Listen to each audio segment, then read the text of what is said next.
we are going to have a recession. It's pretty clear that that's going to happen.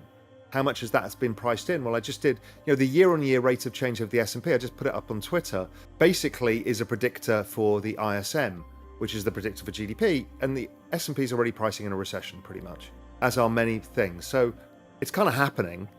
So therefore, has the damage been done in the stock market already?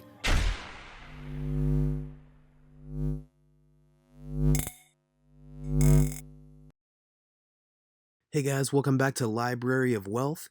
Today we have Raoul Powell talking about the current level of pain we're seeing with the severe economic decline in the market. Raoul says it is no longer a probability, but our very reality.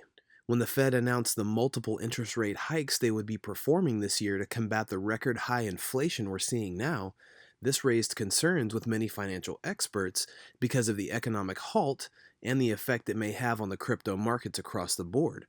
Let's listen to Raoul Powell in his latest interview. Don't forget to drop a like and subscribe if you enjoy the content we do here on this channel. Let's get right into the video. It's a game of musical chairs because the moment that growth slows down or growth is too fast, generally it's when growth slows down. When growth slows down, people need dollar financing. And there's less dollars in the system. If the Fed are withdrawing liquidity right now, there's less dollars, so you're taking a few chairs away. First one was Sri Lanka. They're like, where's my chair? Gone. Right? And you'll see one country after another. We're now seeing China starting to devalue its currency. It's because part of their chair's been taken away. One of the chairs has been taken out of the room. So that's what happens is there's too much dollar borrowings. And in a slowdown, people need more debt. And there's not enough debt being given out because the Fed are taking supply out of the market. In the other side, the dollar goes up. The dollar's got a smile. So if the world is growing, generally the US has been the kind of leading world economy in terms of where you want to put your capital. So in a growing world, the dollar tends to do pretty well. The dollar does very well in a slow world. The dollar does terribly in a kind of muddle through reasonable growth world. So it's technology specifically that I'm looking at. We're in a period of we know it from crypto, but it applies to a lot of technologies that I bunch together as the exponential age and, a lot of what Cathie Wood looks at or a whole bunch of other people. These technologies like AI, electric vehicles, green energy, space, robotics, genetic sciences. You don't put the genie back in the bottle just because you raised interest rates. The technology keeps moving forwards. So what happens is they actually get cheaper over time. Raoul goes on to say in his interview that we are in fact headed for a recession, not just in the cryptocurrency market, but in the stock market as a whole. There may be a light at the end of the tunnel, though. Raoul talks about the pivot he made and how he sees a potential bear market still. In part 2 of Raoul Powell's interview, he gives his prediction for the recession and what investors can do.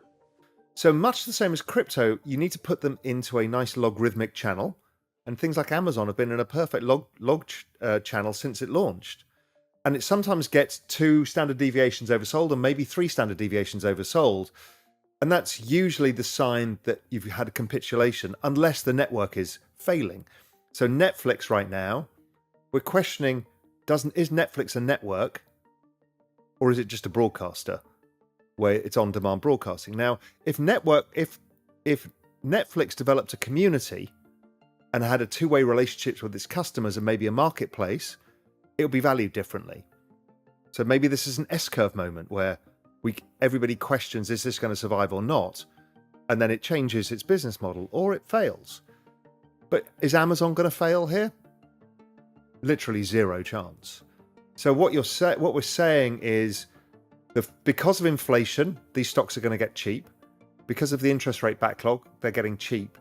But the ongoing adoption of technology is relentless. So therefore, they're getting cheaper every day. So we should be looking at entries exactly the same we did with crypto. We look at these markets, and if you've got spare money, then you want to be buying this kind of stuff and not selling this stuff because it's the same adoption model. This network adoption models everywhere. And if you stack all of these things on top of each other, all of these technologies, and there's a whole bunch of these things, including crypto, what you've got is a whole bunch of Metcalfe's laws piled on top of each other, which is what's called Reed's Law. And it's the fastest pace of change the human race, I think, will ever go through. I mean, it's an extraordinary period of time, and you don't want to get knocked off that game because of what's the volatility in markets. These things are inherently volatile. These logarithmic channels and network adoption models are volatile, but you can't get knocked off your game for this because you're missing the big picture, which is why it's so important not to use leverage in these network adoption models, because you don't want to get washed out at the wrong time. We're just going to unwind everything that happened after the pandemic and then kind of reassess from there. And that should be, we are going to have a recession. It's pretty clear that that's going to happen. How much has that been priced in? Well, I just did, the year-on-year rate of change of the S&P, I just put it up on Twitter, basically is a predictor for the ISM, which is the predictor for GDP, and the S&P is already pricing in a recession pretty much, as are many things. So it's kind of happening. So therefore, has the damage been done in the stock market already? Possibly. And so therefore, the next side of this is the easing cycle, as I keep saying. Now, it's not going to happen instantaneously. We're not going to walk in, the Fed are like, oh, we're just going to print another $5 trillion. But over time, they're going to have to stimulate again because the economy's brought back to where it was. As you said, the whole thing has been unwound, and that's the same thing as the prices in equity markets. We don't know what level of pain, but we're getting close to the level of pain where the Fed go, well, I'm not sure about this any longer. The thing So you believe there's always a safety net. There's never not been a safety net. Because of the point that I raised before, you cannot allow the collateral to get destroyed because then the whole thing goes under.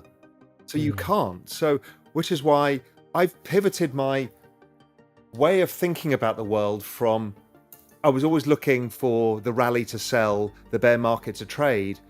And I actually think of the bull market to buy, the bear market to buy into, because of the structure of how this is, which is they can't let it go fall apart because that's the end of the banking system, the pension system, everything. So it can't happen. So they have to panic at some point if it goes far enough. Usually it's the credit market that freaks them out the most. So, keep your eye on things like HYG, those kind of things. That's what worries the Fed. The equity market's doable. You can go down 40% and not blow up all of the leverage. But the credit market, that's where it all lies. Yeah, I think the Fed put has to be there, because if not, it's the end of the world.